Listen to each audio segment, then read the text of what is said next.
Here we are. We have Bethany over this hill here, and we have a fig tree. Remember in Mark 11:20, Jesus curses a fig tree. Look at the size of this fig tree. It's right in the same area. Jesus was on the way home to Bethany when he cursed the fig tree, and he was on the way back the next morning when Peter noticed that its roots had shriveled up. What I'm teaching on is Mark 11:20. When Jesus says have faith in God in most translations, or have the faith of God, it's actually in Hebrew and Aramaic, feed on faithfulness. And Jesus is referring directly to Psalm 37, where it says, dwell in the land and feed on faithfulness. It's actually one of the only scriptures, there's only two scriptures I know of that teach us how to have faith. So in this lesson we're going to be talking about faith and the fig tree. And this is Ariel, my daughter, and this is a huge fig tree. Yeah. Okay, so we're talking about the fig tree. Jesus says in Mark 11:20, have faith in God, but in Hebrew and Aramaic it is feed on faithfulness. Yeshua is directly quoting Psalm 37:3, where it says, dwell in the land and feed on faithfulness. In Hebrew, this can have two meanings.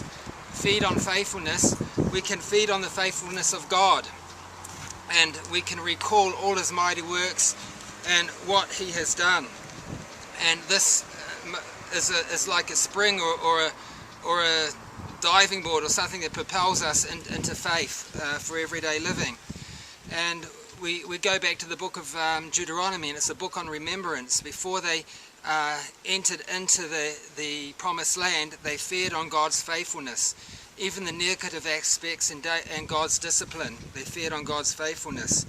And the book of Psalms, every book ends with Amen, Amen, until we get to the fourth book, Psalm 106. It doesn't end with two Amens, because it's Israel's unfaithfulness. And in verse 13 on Psalm 106 it says they forgot his works and they didn't wait for his counsel. We're to feed on God's faithfulness. But in Hebrew and in Greek, there's no difference between faith and faithfulness. It's absolutely impossible to be a faithless person and to have faith, according to the languages, and I think outworking also.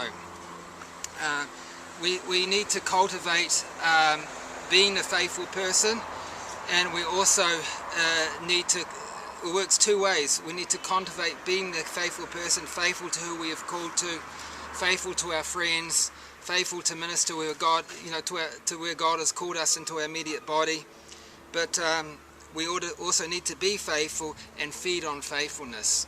And in Psalm 37 it says, dwell in the land and feed on faithfulness. And in the Hebraic way of thinking, it is you dwell in the land by being faithful, or by feeding on faithfulness. This is how you dwell in the land. So here we have the fig tree here, and Jesus curses it. And straight away he says to Peter, feed on faithfulness. The first thing Peter would have thought of was Psalm 37. And this is a symbol of Israel. Israel had been unfaithful, and God was about to send Israel into 2,000 years of exile. One of the ways, the most effective way of understanding God's faithfulness is his dealings with Israel. And we know in 1948 the fig tree came alive again, and it sprouted leaves and buds, not fruit yet. Notice that we still haven't received the new heart of the new covenant in Jeremiah 31. But this is God's faithfulness. And remember, in the book of Ezekiel it says he brought us back to the land not because we deserved it. He said, don't you think I'm doing it for your sakes? You profane my name among the nations. God says he's doing it for his name's sake. He's faithful, and God's call and his promises are irrevocable. Israel rejected the Messiah, but their call to be head of the nations wasn't annulled or done away with, but postponed. And Israel is still called. Israel's calling is still to be the head of the nations. And so here we have the fig tree. And in Isaiah chapter 11, it says the gathering of Israel is an ensign to the nations of this earth. An ensign, a sign to the nations. And as Jesus says, when you see this happening, you know that summer is near. When there's buds and leaves, and he said then all these things are about to take place. Okay, so later on I'm going to be teaching about what is the time of the Gentiles. It's pretty important for us to know that, and to get acquainted with the prophetic clock. So this is just a start of short video teachings. God bless you all from Jerusalem, and I hope this wasn't too long, but it's going to have part 2, because the word faith and faithfulness is also connected to believing, and the word amen in Hebrew, they're the same words. So we're going to make a stronger connection in part 2.